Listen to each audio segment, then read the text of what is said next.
So here's the finished article. It's not a perfect job,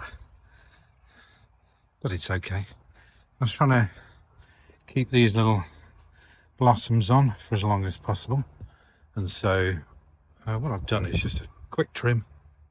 And how quick and easy was that? Leaf blower, mow it up, and this just keeps my hedge in this nice trim condition all year round.